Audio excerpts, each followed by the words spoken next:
inicio al módulo de sarcomas y tumores cutáneos. La coordinadora es la doctora Gabriela Genovese, que es médica especialista en radioterapia oncológica y el jefe de servicio de radioterapia del Hospital Provincial de Córdoba. Como disertantes tenemos al doctor Franco Schilingmann de Paraná Entre Ríos, que es médico especialista en radioterapia oncológica, es staff del Centro UNITER.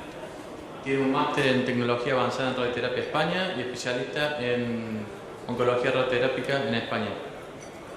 La doctora Ana Martínez, muy conocida por todos, que es médica radiooncóloga, pediatra, jefa de CEDITRIN, no me dijo que no lo dijera, pero lo vamos a decir, consultora de radioterapia del FLENI y del Hospital Gutiérrez. Y finalmente el doctor Gonzalo Mandiola, que es especialista jerarquizado en oncología clínica y radioterapia y está en el Centro Oncológico de la Sierra de Tandil.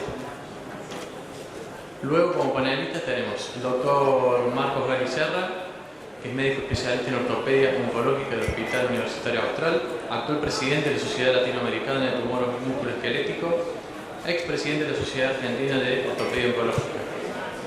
El doctor Matías Chacón, que es jefe de oncología del Instituto Alexander Fleming, miembro de CERNET Gaspar, expresidente de la Sociedad Argentina de Oncología Clínica.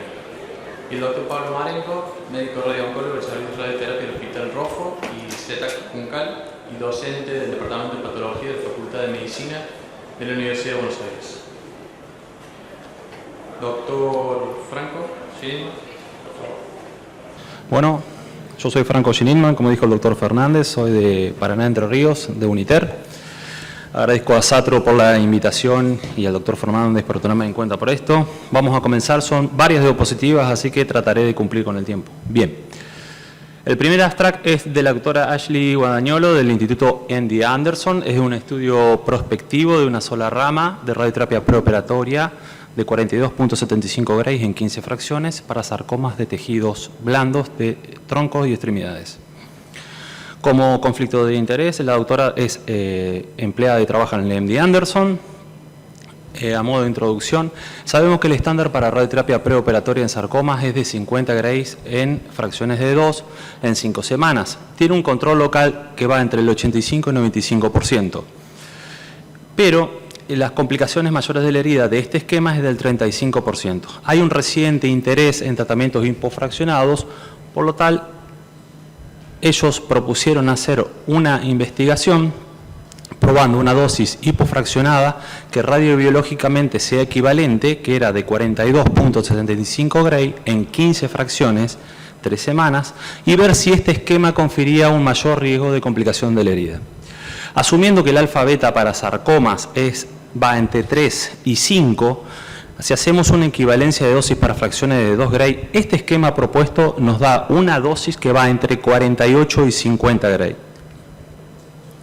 Incluyeron 120 pacientes, el endpoint primario era la complicación mayor de la herida, era tomado en cuenta según los criterios de la publicación de O'Sullivan del Lancet del 2002, en lo cual hay que destacar que la complicación mayor de la herida, el tiempo hasta que se determinaba era desde el momento de la cirugía hasta los 120 días posteriores a esta. El tratamiento, como dijimos, la misma dosis, 42.75 Gray en 15 días. 15 fracciones, perdón, de 2.85. La definición de CTB y GTB era el estándar que usamos actualmente. Todos los pacientes hicieron IGRT y la quimioterapia era según criterio del oncólogo clínico. A modo de destacar la parte de estadística, lo importante es que ellos determinaron que necesitaban 120 pacientes incluir en esta rama experimental para determinar si su esquema iba a ser no inferior al tradicional. Las características de los pacientes, la edad media 60 años, el índice de masa corporal era alto, de 30 kilos metro cuadrado, 13% de los pacientes tenían diabetes, el tamaño medio máximo de los tumores era de 7.6 centímetros, mayormente era de pacientes con tumores de extremidades inferiores, de alto grado la mitad de los pacientes. La histología de presentación es muy común en la que vemos en consultorio, encabezado por el sarcoma pleomórfico indiferenciado. 43% de los pacientes venían de otros centros con tratamientos ineficientes. Acá está cómo está distribuida la radioterapia. IMRT y 3D fue equivalente la distribución. Algunos pacientes hicieron electrones y otros protones. El tiempo entre la radioterapia y la cirugía, el tiempo medio fue de 5.7 semanas. Y hay algo que destacar acá, que la participación de cirujanos plásticos en la cirugía fue en un 79%. Con una media de seguimiento de 24 meses, 37 pacientes desarrollaron complicación de la herida. Esto es un 31% del total de los pacientes. Y la media de presentación de esta complicación fue en los 37 días. En el análisis ajustado se vio que tumores de extremidades superiores tenían menos riesgo de complicación y pacientes con diabetes tenían mayor riesgo de complicación de la herida. No hubo toxicidad grado 3 dérmica. Acá está cómo se describe la parte de la complicación mayor de la herida. Vemos que el 10%, que es del 31, el 10% de este 31 requirió una segunda cirugía de reparación y el 13% requirió intervencionismo para resolver los problemas. El resultado a nivel de control local y toxicidad tardía, si bien no es el endpoint primario, pero lo describen, 6 pacientes desarrollaron recaídas, 4 dentro del campo de tratamiento, 1 marginal al campo y otro fuera del campo. Un control local actuarial a 2 años dio de 93%. Toxicidad grado 3 o mayor de radioterapia se vio en 4 pacientes, 2 con fracturas de fémur, 1 con ulceración de piel, otro con linfedema, los cuales requirieron tratamientos intervencionistas o quirúrgicos. Como conclusión, este régimen ofrece una alternativa eficaz y segura para este tipo de patologías, haciendo un tratamiento hipofraccionado, pero aclara que se necesita mayor tiempo para ver el control oncológico de la patología, las toxicidades tardías que pueden presentar o la funcionalidad de los miembros. Esto ya fue publicado, este abstract, en diciembre del año pasado en Lancet Oncology, ya se lo pueden tener disponible para leerlo. Y vamos al segundo abstract. Este abstract es una publicación del doctor Mateusz Palak del Instituto Oncológico de Investigación de Varsovia, Polonia, que él analizó 30 años de radioterapia preoperatoria del esquema de 5x5 en sarcomas de tejidos blandos y ver el patrón de falla local. No tiene conflicto de interés, sabemos que los tratamientos hipofraccionados ofrecen una comparativa de los tratamientos convencionales. Su primera publicación en el esquema de 5x5 fue en el 2014 y un upgrade en el 2021. Pero también en el 2021 las guías de Astro, las guías oncológicas sobre sarcomas, aclaran que este tipo de esquemas pueden pueden tener una menor tasa de control local a lo esperado del tratamiento estándar. Entonces, dicen, el control local de la radioterapia preoperatoria, para ser bueno, debería ser por arriba de 90%, es la conclusión que hace. Y el esquema de 5x5 que ellos tiene un control local a 5 años publicado del 81%. Acá vemos con los logos, son todas las publicaciones de este centro y agregan 3 publicaciones más con esquemas también de fracciones de 5 fracciones que van escalando entre 6 a 8 Gray. Hay que aclarar que las publicaciones inferiores tienen 50 pacientes, 30 pacientes y 20 pacientes.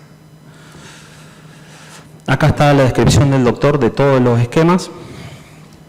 Habla primero del control local y por eso hacen la pregunta, ¿por qué el control local de ellos es más bajo del esperado? Y para responder esta pregunta, incluyeron todos los pacientes de las publicaciones, de las 3 publicaciones de ellos, más los pacientes de la práctica clínica diaria de su centro. Analizaron el periodo entre 2006 y 2020. Acá están las ramas, cómo eran las publicaciones de los estudios. La que más pacientes tiene en la rama del medio, que es tumor no resecable, el esquema de 5x5, y la seguido de cirugía. Presten atención acá, el periodo entre cirugía y radioterapia es entre 3 y 7 días. Acá se está mezclada la diapositiva, cuando se ve la suma de todos los pacientes, el que más tiene es el de los que les indiqué anteriormente, hacen un total de 386 pacientes y le suman a esos 550 pacientes más de la práctica clínica diaria. En total detectaron 174 recaídas. Ningún liposarcoma mixoide tuvo recaída con ese esquema. La media de edad fue de 59 años y de los pacientes recaídos, 83 pacientes habían sido tratados todos en su centro y el resto de pacientes venían de otros centros, ya sea con recaída o con cirugías insuficientes. La mayor parte de los pacientes, el 29%, tenían tumores de muslo.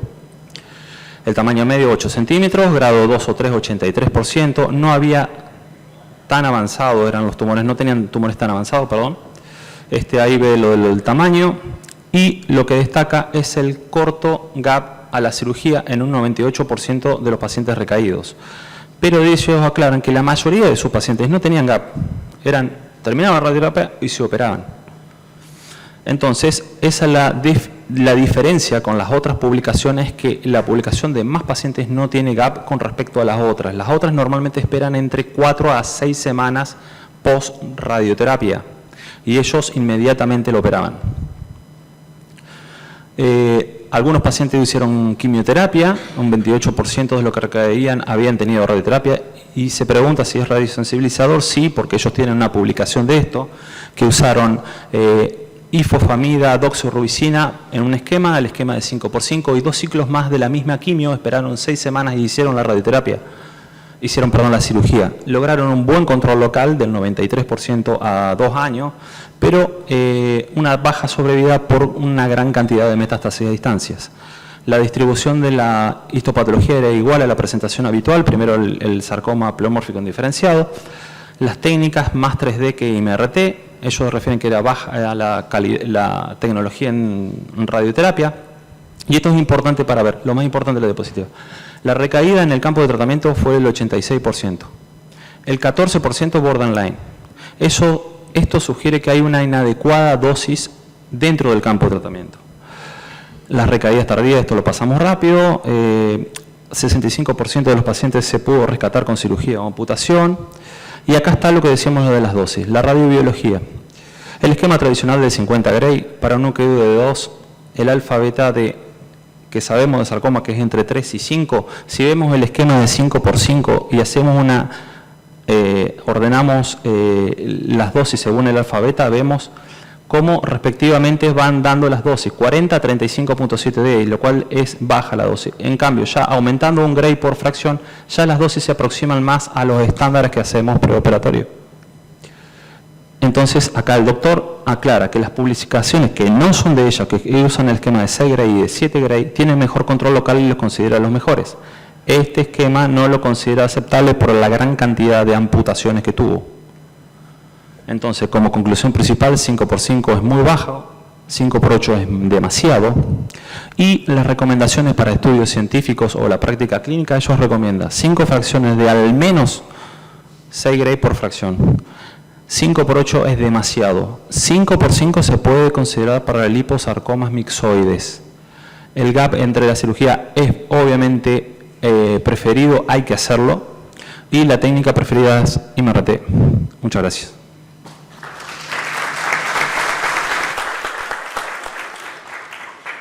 Bueno, muchas gracias por la presentación, disculpen mi voz. Así que, bueno, gracias a Satro por la invitación. Bueno, vamos a hablar de Stereotactic Ablative Radiation Therapy, que de ahora en más la vamos a llamar SARP, para metástasis pulmonares de sarcomas de tejido blando, las indicaciones de tratamiento y los patrones de recaída. Bueno, todos sabemos que los sarcomas de tejidos blandos tienen un sitio predilecto de metástasis, que es el pulmón. Y la SBRT es un tratamiento que se puede usar comúnmente para el tratamiento de las metástasis pulmonares. Ellos evaluaron, hicieron un seguimiento de las recaídas entre pacientes con sarcoma de tejidos blandos, tratando sus metástasis pulmonares con SBRT. Bueno, retrospectivamente revisaron 70 sarcomas de tejidos blandos, 70 pacientes tratados con SBRT o con SARP entre el 2006 y 2021 a un total de 98 lesiones. Las indicaciones de SARP fue categorizada en 2 grupos. Un grupo es enfermedad oligorrecurrente, que es el 60%, que significa que la enfermedad primaria ha sido controlado y se desarrolló la recurrencia sin tratamiento sistémico vigente y con enfermedad primaria controlada. Y oligoprogresiva, que es el 40%, que ellos lo definen como enfermedad primaria controlada, pero que aún estaban haciendo tratamiento sistémico, o sea que la metástasis apareció intratratamiento.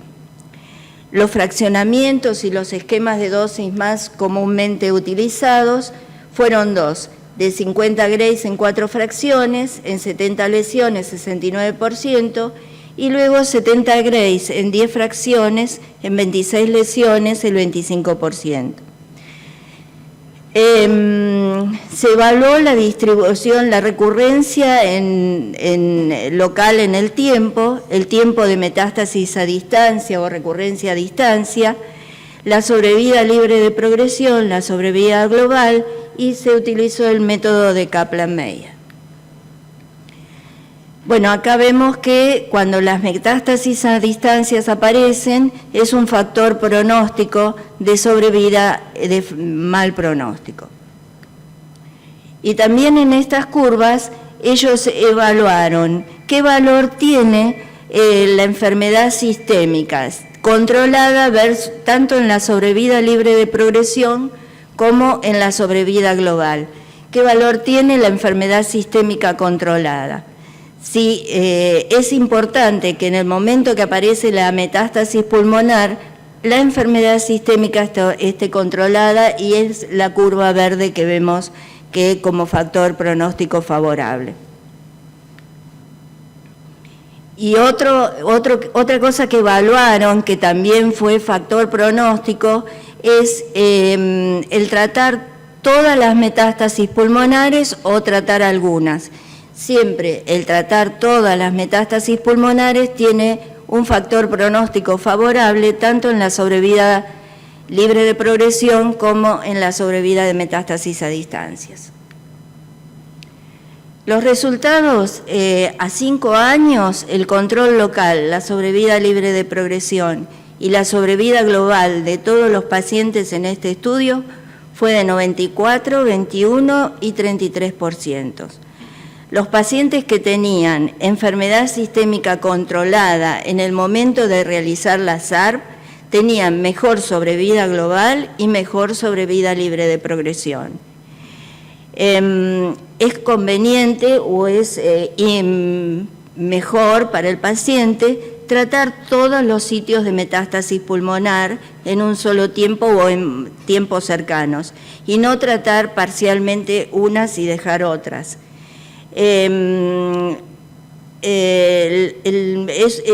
Además define como la SARP como un tratamiento bien tolerado. Han tenido toxicidad grado 3, pero no más, ya sea pulmonar, esofágica o de pared torácica. Las conclusiones son que la SARP proporciona un control durable a largo plazo, un control local persistente en el tiempo. Y fue tanto en los dos grupos de pacientes, como oligorrecurrente u oligoprogresivo. Un factor de mal pronóstico es el patrón de predominancia de metástasis a distancias. Cuando es factible, se deben hacer todos los sitios metastásicos en pulmón, deben ser considerados. El factor pronóstico más importante de estos pacientes fue la enfermedad primaria controlada en el momento de realizar la SBRT. Y se deben considerar estos factores como un equipo multidisciplinario que ayude a la toma de decisiones. Ahí va. Bueno, este otro trabajo se basa en un segundo análisis del SWOG S1404 y es el rol de la irradiación nodal adyuvante en melanomas resecados. Bueno, es un equipo multidisciplinario del Anderson, y los objetivos dice que los resultados del trabajo anterior, que es el TROG 0201, demostró que la radioterapia adyuvante en melanomas de alto riesgo está asociada a un mejor control locorregional. Este trabajo, que se analizó en forma retrospectiva, no fue hecho en la era de la inmunoterapia y con los nuevos marcadores. Así que, bueno, el propósito de este nuevo ASTRA es evaluar el rol de la irradiación nodal adyuvante en pacientes en la era de la inmunoterapia. Bueno, el SWOP S1404 delineó 2 brazos de tratamiento y los delineó por estadio, por el estatus del PDL1, positivo, negativo o no determinado, y un brazo de control local. El brazo de control utilizó interferón alfa o ipilimumab y el brazo experimental utilizó pembrolizumab. Los criterios de inclusión fueron edad mayor de 18 años, estadificación y cirugía completa, y se excluyeron los pacientes con metástasis pulmonares. El endpoint de este trabajo fueron 3: la sobrevida libre de recaída, la sobrevida global, y entre ellos te hizo una discriminación de sobrevida global en aquellos pacientes que tenían PDL1 positivo. Bueno, el trabajo tiene algunas objeciones que después vamos a ver. La radioterapia o no radioterapia no fue definida inicialmente. Estos autores realizaron un post-hoc, un análisis de estratificación de pacientes de acuerdo al riesgo estándar, alto riesgo, que como lo calificaba en el protocolo anterior del EDRTOG 0201, que era 3 ganglios positivos, y después ultra alto riesgo, que son aquellos pacientes que tienen extensión extracapsular con 5 ganglios positivos o extensión extracapsular con ganglios mayor de 4 centímetros de tamaño, ¿no? Bueno, los materiales y métodos fue extensión extracapsular macromicroscópica, tamaño de los ganglios, grandes dimensiones, compromiso ganglionar macromicroscópica, sitio primario de la metástasis nodal, estatus del PDL1, del BRAF, brazo control o brazo en estudio, y biopsia del ganglio centinela o exéresis ganglionar o disección ganglionar. Bueno, con respecto a este grupo, se dividieron en 2 grupos, los que hicieron y los que no hicieron radioterapia, y esto es el grupo de pacientes colectados. Y el endpoint primario entre esta subdivisión con respecto a la radioterapia era el tiempo de recurrencia regional, desde el momento del diagnóstico hasta el momento de la recurrencia, la sobrevida libre de recaída, desde la randomización a la primera recurrencia o muerte, las características clínicas y demográficas del grupo de pacientes que completaron o no completaron la radioterapia, y el método utilizado para la evaluación fue el de Kaplan-Meier. Bueno, como vemos acá, los factores pronósticos más importantes con una P estadísticamente significativa fueron los factores de riesgo, alto y bajo riesgo, el estadio de la enfermedad, el tipo de compromiso nodal, y bueno, el tipo de compromiso nodal y el número de ganglios comprometidos. Bueno, en estas curvas, ahora vamos a ver varias curvas donde lo que se ve es que aquellos que que no completaron la radioterapia era un número mayor de pacientes y tenían peor tiempo de recurrencia regional. Esta es la sobrevida libre de recurrencia, y se discrimina entre aquellos que completaron o no completaron la radioterapia. Y los que mejor les fue acá son aquellos que hicieron radioterapia y tenían el PDL1 positivo. La dosis de radioterapia que utilizaron no impactó en el tiempo de recurrencia regional. Y los resultados, no hay significativa diferencia en el valor de la radioterapia por sitio anatómico, por brazo en estudio o por la mutación del BRAF. Notablemente, los pacientes que fueron tratados con pembrolizumab tienen tendencia a tener una mejor sobrevida libre de recaídas cuando se agrega la radioterapia. No hubo estadísticamente diferencias entre la sobrevida libre de recurrencia entre pacientes con y sin radioterapia, pero sí tuvo impacto la radioterapia en la sobrevida libre de recurrencia en aquellos pacientes ultra alto riesgo. Bueno, algunos detalles a tener en cuenta. No hubo detalles de la toxicidad de la radioterapia, no estuvieron disponibles, no hubo detalles de la calidad de vida de estos pacientes después de haber hecho la radioterapia. Algunos pacientes no tuvieron un análisis completo o disponible de la patología. No hubo control de la radioterapia, de la dosis, y el fraccionamiento de radioterapia fue a decisión del investigador. Y las conclusiones es que la radioterapia nodal adyuvante reduce el riesgo de recurrencia regional, tanto en el estándar como en el alto riesgo. El riesgo de recurrencia regional es baja en pacientes con riesgo estándar, 6% a 4 años.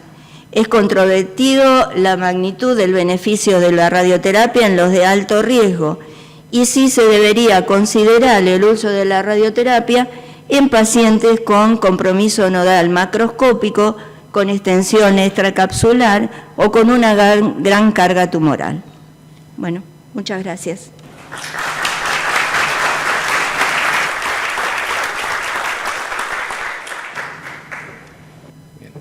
Bueno, buen día. Antes que nada quería agradecerles a los organizadores por haberme invitado a participar. Realmente es un honor para mí poder estar acá con ustedes y sobre todo rodeado de tantos colegas que admiro y de los cuales me considero un aprendiz eterno.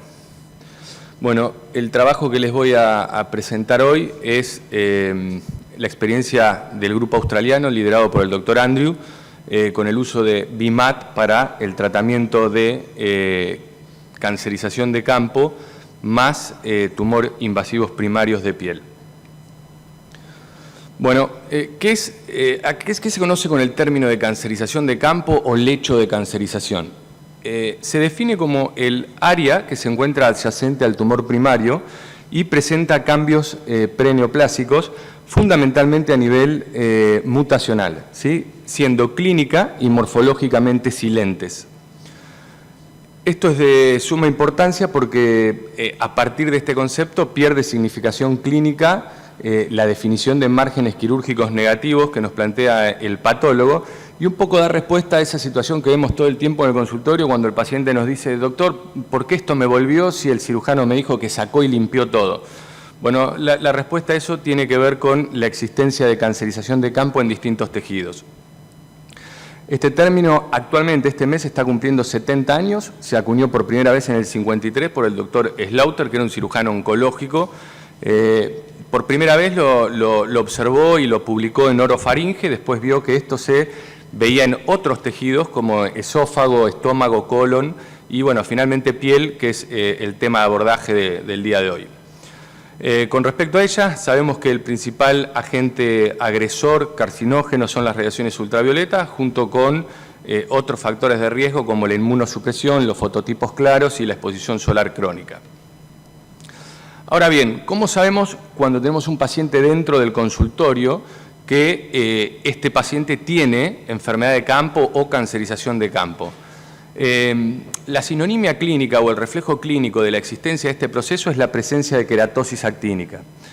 Durante mucho tiempo se consideró a la queratosis actínica como una enfermedad preneoplásica, pero de un tiempo a esta parte ya no hay discusión por la mayoría de los autores que lo consideran verdaderos carcinomas in situ, la diferencia en realidad entre una queratosis actínica y un carcinoma escamoso invasor o carcinoma vasocelular invasor no es más que el pasaje de tiempo, es decir, son diferentes etapas o espectros de una misma enfermedad. Por lo tanto, si uno quisiera obtener la máxima tasa de respuesta cuando va a hacer un tratamiento de un tumor invasor primario, debería tener en cuenta el tratamiento de toda esta región, ¿verdad?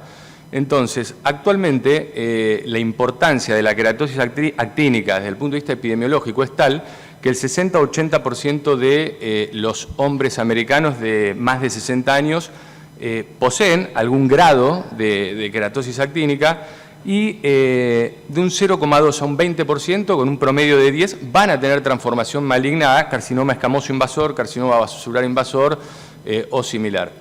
Entonces, el estándar of care del tratamiento actual de la queratosis actínica consiste en combinar distintos tratamientos tópicos y locales. Tópicos como puede ser el 5-FU, el imiquimod, el diclofenac al 3%, y locales más que nada la cirugía, el curetaje, la dermoabrasión, entre otros. Todos generalmente terminan teniendo control limitado y parcial de la enfermedad. Entonces, la pregunta del millón es, ¿se puede ofrecer nuevos tratamientos que sean más exitosos para abordar la cancerización de campo y de forma concurrente el tumor invasor primario? Bueno, un poco a esa pregunta viene a dar respuesta el siguiente trabajo, donde utilizan los beneficios, las virtudes dosimétricas del VIMAT para el tratamiento de target complejos, heterogéneos y extensos, como es la cancerización de campo sumado a tumores primarios invasivos. El grupo australiano enroló 300 pacientes en el Registro Nacional de Oncología Radioterápica Dermatológica con la intención de hacer un seguimiento a 5 años, ¿sí? Pero en ASTRO se presentó los resultados de un subset de 27 pacientes. De estos 27 pacientes, todos tenían enfermedad de campo, 17 además tenían un carcinoma escamoso invasor primario, 9 un carcinoma vasocelular, y 1 tenía, además de la enfermedad de campo, un melanoma léntigo.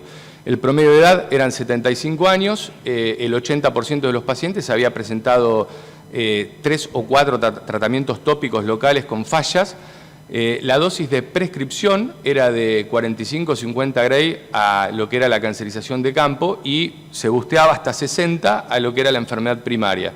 Fraccionamiento estándar, área promedio de cobertura era de 350 centímetros del target, y con respecto a las localizaciones, el 33% en cuero cabelludo, el 18% en rostro y un 19 y 33% respectivamente en lo que respecta a miembros superiores e inferiores.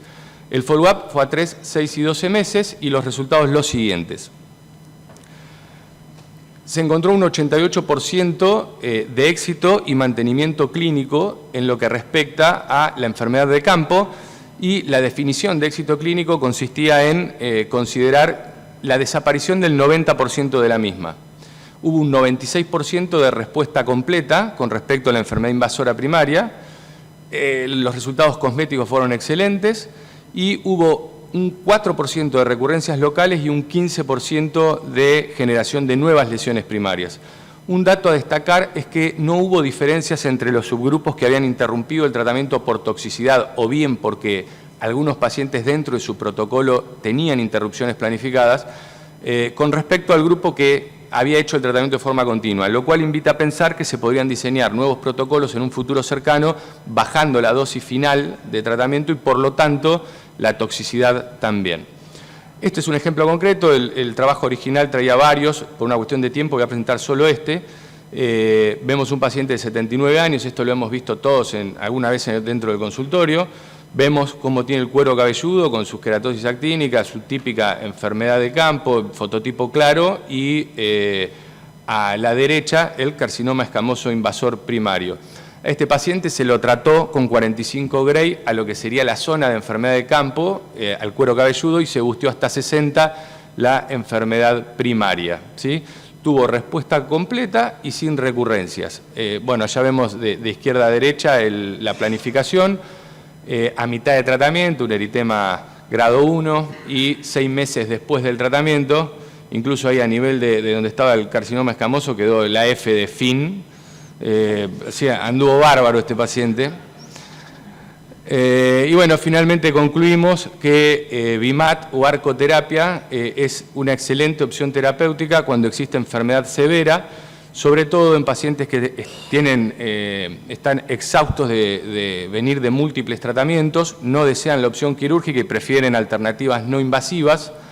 Es especialmente efectivo cuando los target o las zonas a irradiar son heterogéneas, extensas y complejas.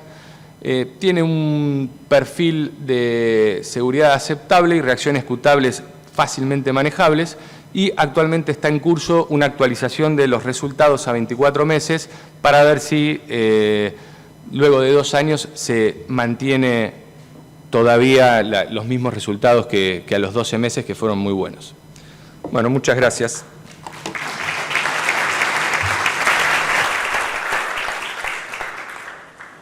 Bueno, buenos días. Para continuar con el módulo de sarcoma, nosotros vamos a coordinar la mesa con un caso clínico, pero antes del caso clínico quería hacer un breve comentario de las excelentes charlas. Sobre todo me voy a detener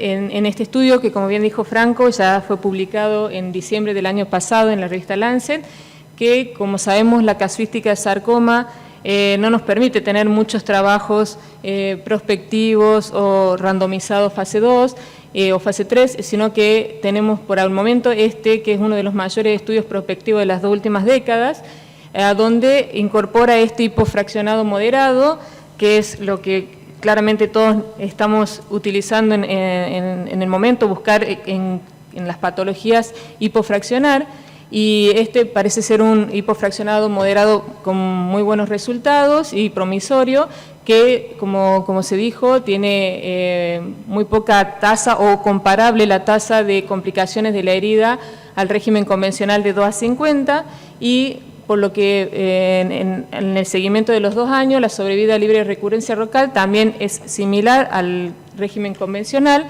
que lo que uno espera que sea mayor al 90%, ¿no es cierto? Y con poca toxicidad aguda en el tratamiento.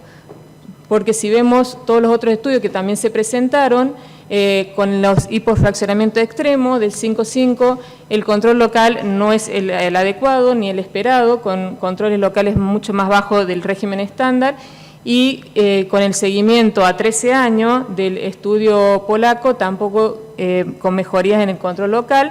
Y como ya lo dijo la guía, y lo viene diciendo la guía del ASTO del 2021, el esquema hipofraccionado del 5-5 no parece ser uno de los mejores esquemas para hipofraccionar en sarcoma, sino más bien los esquemas con 5x7 o aumentando a 5x6 o 5x7 son los que mayor control local tienen, con tasas de toxicidad aceptables. Nada más era esto para recordar y para tener en cuenta, dado que uno está buscando en todas las patologías, sobre todo en sarcoma, que no tenemos tanta casuística, hipofraccionar. Entonces el hipofraccionado moderado me pareció un muy buen trabajo para recordar. Y vamos a continuar el módulo con la presentación del caso. Lo invitamos al doctor Pablo Marenco a que nos lo presente. Bien, buenos días a todos. Básicamente lo que vamos a hacer es una presentación de un caso de lo que sería radioterapia neoadyuvante en sarcoma de partes blandas, ¿sí? Es un caso del Instituto Roffo, es una señora, una paciente femenina de 47 años de edad, sin antecedentes patológicos sobre 2 familiares de relevancia, ¿bien? La enfermedad oncológica comienza en el año 2017, donde tiene una autopalpación de una tumoración en cara posterior del muslo izquierdo, por lo cual consulta. Eso fue en noviembre del 2017 y se le hace una resonancia magnética nuclear, que básicamente tiene una lesión sólida, lobulada, de 17 por 10 por 6 centímetros, bien, en el eje longitudinal, lateral anteroposterior, con refuerzo post-contraste. Contacta, circunda y desplaza el paquete vasculonervioso femorocutáneo, bien. Esta lesión es biopsiada, también fuera del instituto, y el informe de anatomía patológica lo pone como una neoplasia compatible con algo mixoide. A partir de eso, consulta en el servicio de partes blandas del Instituto Roffo, y al momento de la consulta era un ECOG 1 por limitación del movimiento del miembro inferior izquierdo. Al examen físico tenía esa lesión no móvil en el compartimento posterior del muslo izquierdo y edema en la pierna homolateral. Por protocolo del hospital se revisan todas las anatomías patológicas y se confirma que la lesión es una neoplasia mixoide. También, por la disposición que tiene el servicio, se hace un FISH y se evidencia el reordenamiento del gen de DIT, que es vinculable en lo particular y ese diagnóstico de liposarcoma mixoide. Se solicita una nueva resonancia magnética, esta vez de alta resolución, está la misma lesión sólida que contacta con los planos musculares y al margen de eso rodea el paquete vasculonervioso en un 75%. No tiene enfermedad a distancia por tomografía de tórax, abdomen y pelvis, y en la unidad funcional de sarcoma y melanoma, donde básicamente participan los oncólogos, radioterapeutas y cirujanos especialistas en partes blandas, se define que es un sarcoma de partes blandas de estadio 3B y se opta por realizar neoadyuvancia con radioterapia. Lo que hicimos, que lo cumplió en el 2018, entre el 11 del 4 y el 18 del 5, radioterapia 3D, en la lesión del compartimento posterior del muslo y recibió una dosis total de 5.000 centigrade con una dosis diaria de 200. La toxicidad en el momento fue solo una epitelitis grado 1. Se había hablado con la paciente el hecho de que podía presentar por la cercanía que tenía con la articulación, alteraciones en la movilidad del miembro y por otro lado, como vemos en la siguiente diapositiva, fue bastante complicada colocarla en el equipo, así que se repitió varias veces la tomografía y todo el paquete vasculonervioso contacta con la lesión. Bien, a la hora de planificarlo se buscó una cobertura por lo menos del 95% y se dejó una banda de tejido sano para intentar disminuir la incidencia de edema posterior del linfedema en la paciente. Posterior a eso, 2 meses después, hace una exéresis tumoral con una colocación de bypass femoral. El objetivo y el planteo de la cirugía fue ese, la posibilidad de que se tuviera que hacer un bypass era algo real y estaba el vascular en la cirugía. Se confeccionan los colgajos por desplazamiento medial lateral, se reseca en bloque toda la lesión junto con el bíceps femoral y se separan la arteria, vena y nervio ciático.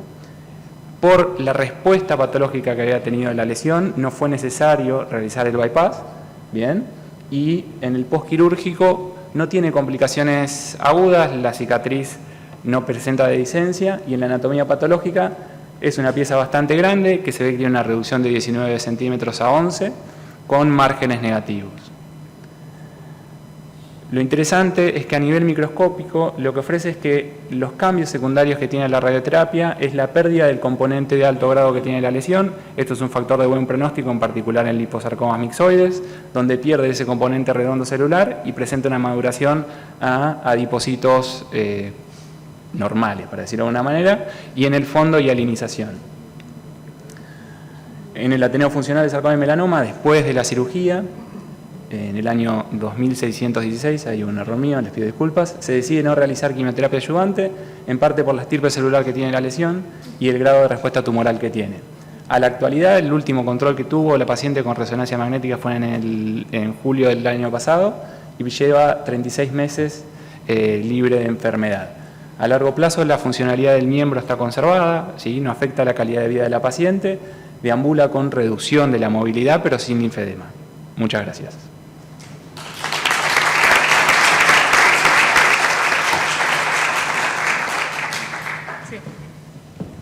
Lo invitamos al doctor Gali a subir. Bueno, varios puntos que vamos a ir discutiendo. Por lo general, y bueno, en todos los casos de sarcoma, la pregunta es si, doctor, siempre de inicio hacen una revisión de la anatomía patológica. Sí, en el instituto hay, por protocolo, los pacientes que se reciben, todos hacen una revisión de la anatomía patológica. En particular, hay ciertas patologías que uno no lo obvia, que es en el sistema nervioso central y en lo que son lesiones de partes blandas, ya que hay un servicio y una tecnología lo suficientemente actualizada como para dar un diagnóstico de certeza, que ajusta ciertos detalles pronósticos que terminan haciendo la diferencia de tomar una decisión en lo que es radioterapia y lo que es quimio. Seguro. Hoy en día es tan amplio el panel de sarcomas de partes blandas que todos los grupos recomiendan tener con seguridad una nueva revisión y todo el panel de inmunohistoquímica, ¿no es cierto? Dado que, bueno, ya sabíamos que era un liposarcoma mixoide, nos falló el doctor Chacón, pero la pregunta era si alguien, aparte de haberle planteado neoadyuvancia con radioterapia, le hubiera planteado una neoadyuvancia quirúrgica, de quimioterapia, o sea, sistémica. Teníamos un liposarcoma de mediano grado, de grado 2, pero si alguien le hubiera planteado, aparte dado el tamaño tumoral también de la lesión, si le hubieran planteado alguna quimioterapia. No lo tengo al doctor. También en los liposarcoma mixoide se está utilizando, igual que en el leo, la trabectedina, pero no sé si la están usando. Buenos días para todos. Nosotros normalmente, para el liposarcoma mixoide, Sí. cuando tiene un volumen tan grande y cuando está tan cerca de estructuras nobles, si bien en el caso las desplazaba, no es que las tenía adentro completamente involucradas, entendiendo que es un grado intermedio, nosotros en algunos casos puntuales para el liposarcoma mixoide indicamos quimioterapia neoadyuvante. Nos ha pasado en algunos casos que inclusive, como el crecimiento a veces termina siendo un poco lento, el paciente termina consultando, que es una de las grandes diferencias que a veces yo veo en los trabajos que se presentan a nivel mundial con respecto a la media de los tamaños o a la media de la cantidad de pacientes que vienen con cirugías previas. Los trabajos mostraban 7.8, 8.2, la media en el servicio nuestro en el Hospital Austral es de 10.7, en general para los sarcomas de partes blandas, y el 55% de los pacientes ya vienen con una cirugía realizada afuera. Por lo tanto, a veces los datos no son tan comparables y eso es algo que hace que nuestros resultados puedan ser distintos.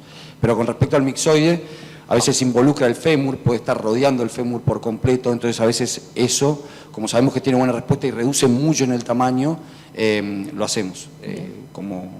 Pero muchas veces caso a caso, ¿no? Lo vamos identificando. ¿Y en su centro usan ifodoxo o la trabectedina? No, en general la trabectedina la usamos puntualmente, hacemos el estudio genético correcto, sí, y sí, si correcto. estuviera lo podemos utilizar, pero si no usamos un esquema clásico inicialmente. Ifodoxo, bien, perfecto. Y bueno, y también sabiendo ya que era un liposarcoma mixoide, a los colegas radioterapeutas y viendo los trabajos, si hubieran usado el mismo esquema convencional o si hubieran optado por hipofraccional, moderado o extremo, porque el liposarcoma mixoide es el único, digamos, que da una respuesta al 5-5, si hubieran optado por eso o hubieran optado con el convencional. Yo creo que también hay muchos otros factores que hay que estudiar en este caso, el tamaño, ¿no? Como dice el doctor, los trabajos que se presentaron de hipofraccionado y los trabajos que se presentan de hipofraccionado extremo, los volúmenes tumorales no son los habituales que nos llegan. Nosotros que trabajamos en unidades de sarcoma, por lo general los pacientes ya vienen también o con una biopsia incisional no planificada, lo cual eso es malo para el paciente y para el control local, o con tamaños tumorales muy grandes o que comprometen paquete vasculonervioso, y entonces es otro tema, ¿no? Pero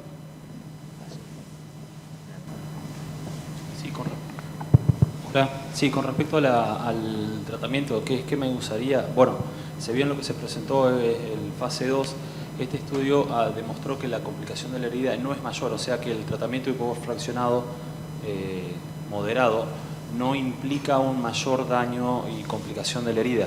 Lo que sí, el mismo estudio en la conclusión aclara que necesita un poquito más de seguimiento para ver el desarrollo de los resultados oncológicos en los pacientes. Hay que destacar que el control local fue actuarial a 2 años. Todavía había pacientes que no habían cumplido los 2 años de seguimiento.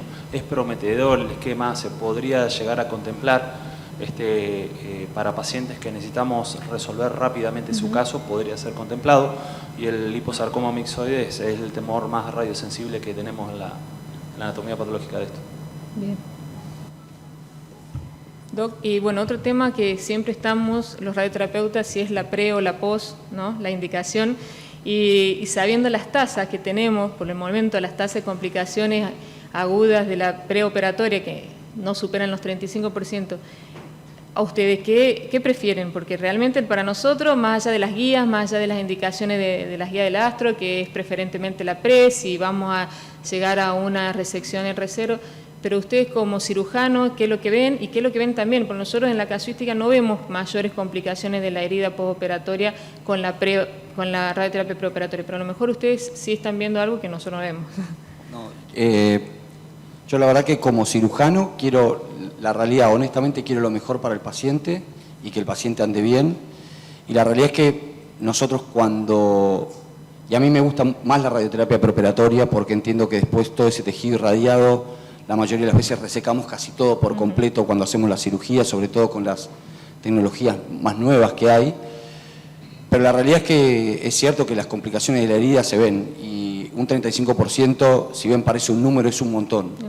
O sea, es casi 4 de 10 pacientes tienen algún tipo de complicación de herida y en general las complicaciones, esas son las mayores, ¿no? O sea, pero después tenemos complicaciones menores que pueden llegar casi hasta el 50% por lo menos es lo que nos pasa a nosotros, con esto que decía, sobre todo con resecciones que son muchas veces muy grandes, que al estar operados previamente, a veces tienen biopsias mal colocadas y por lo tanto uno tiene que resecar un montón de tejido celular o un tejido de fascia mucho más grande que es por donde va la vascularización de la piel. Entonces, si vos me preguntás a mí, yo puedo decidir, me gusta mucho más la radioterapia preoperatoria. Ahora, ¿qué es lo que hacemos en la realidad con la tasa de complicaciones que uno tiene y entendiendo que, si bien las guías están demostrando cierto beneficio hacia la radioterapia preoperatoria en cuanto a los resultados, la realidad es que todavía no es tan contundente que la pre o la post sean tan radicalmente diferentes. Entonces, más o menos te diría que lo hacemos en la discusión que tenemos todas las semanas en el comité de tumores que tenemos, discutimos caso por caso.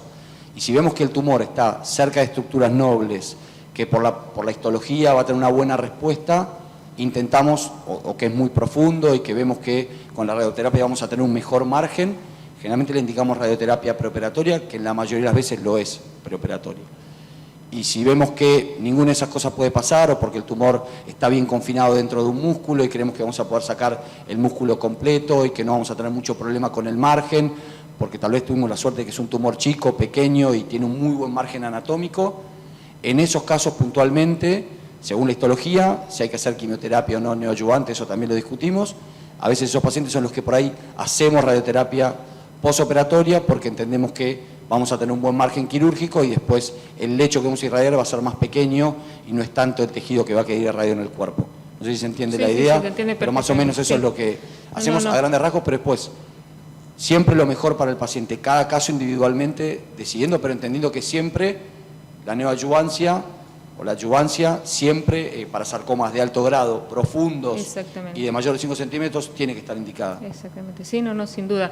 Sin duda todos estos casos tienen que ser evaluados por un grupo multidisciplinario, o sea, la planificación de la radioterapia no tiene que ser previa y con el cirujano a lo que uno decida. Sin duda nosotros los radioterapeutas no es lo mismo la preoperatoria que la postoperatoria, ¿no? En este mismo caso, si vemos el lecho quirúrgico que tenía la cicatriz era de 24 centímetros, o sea, una postoperatoria hubiera implicado un gran volumen, que es la discusión de pre y post, los volúmenes, los grandes volúmenes y mayor dosis, ¿no? O sea que después las complicaciones tardías también se van a ver.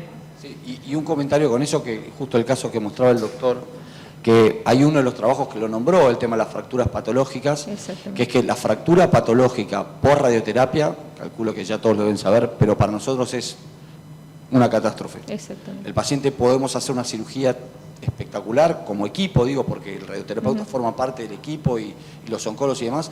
Se puede hacer una cirugía perfecta, conservar un miembro que funcione, que tenga buena respuesta, pero después ese paciente hace una fractura patológica al tiempo y ese miembro que tanto nos costó, muchas veces es muy difícil de conservarlo. Por lo tanto, también nosotros en eso también somos bastante precavidos. Cuando sabemos que el paciente va a hacer radioterapia o hace radioterapia preoperatoria o la va a hacer y en la resección tal vez tuvimos que sacar parte del periósteo, que es eso que recubre el hueso, o una parte del hueso, muchas veces hacemos profilácticamente o un enclavado o una placa con tornillos en el lugar que estamos como para proteger ese hueso de antemano, sabiendo que después se puede llegar a debilitar por la radioterapia. O sea que eso es algo también que hacemos. Perfecto, muy bueno. Bueno. Doctora, no sé si quiere hacer algún comentario sobre todo sobre la irradiación adyuvante en melanoma. Bueno, ganglionar. vimos el trabajo que tenía algunos defectos, pero creo que la conclusión final de la extensión extracapsular gran tamaño y factores de que ellos lo consideran de ultra alto riesgo, podría considerarse, a pesar del inmuno, Exactamente, sin duda. No hay un oncólogo, pero como una gran ayuda en el control local de estos pacientes no metastizados. Por otro lado, la conclusión es que el equipo multidisciplinario para esta bolsa de gato, que son los Sí, los sarcomas, sarcomas son una es bolsa. imprescindible, ¿no? Exactamente. Paciente por paciente. Bueno, no sé, en honor del tiempo, si querés hacer alguna pregunta más, ¿bien? ¿No? ¿No? ¿Alguien quiere hacer alguna pregunta? Ya.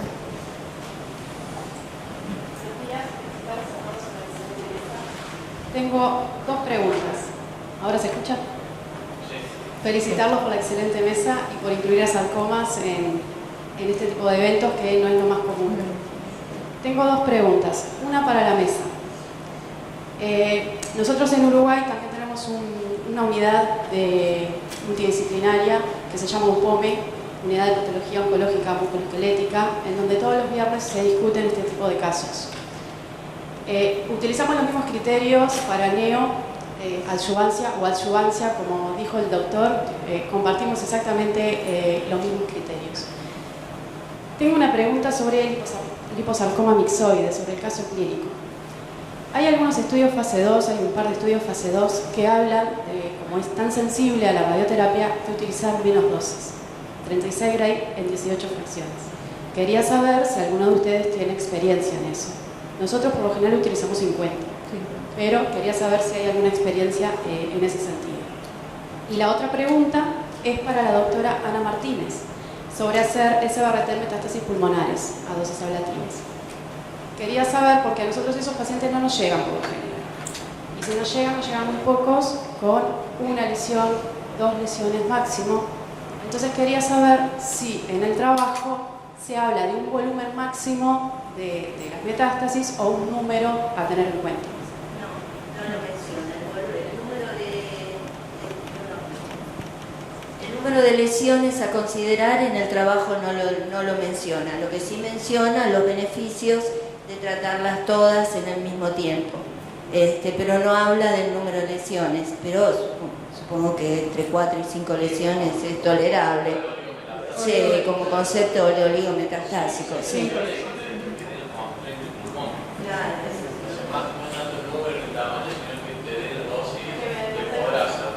Las restricciones con dosis tan altas, ¿no?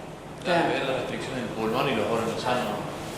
Pero sí, son sarcomas, idealmente se operan en metástasis y cuando no se pueden operar, con cualquier histología que hagamos SBRT, si le podemos dar la dosis equivalente a más de 100 Gray, tenemos 90% de control local. Sí, exactamente. Y en cuanto al liposarcoma mixoide, no.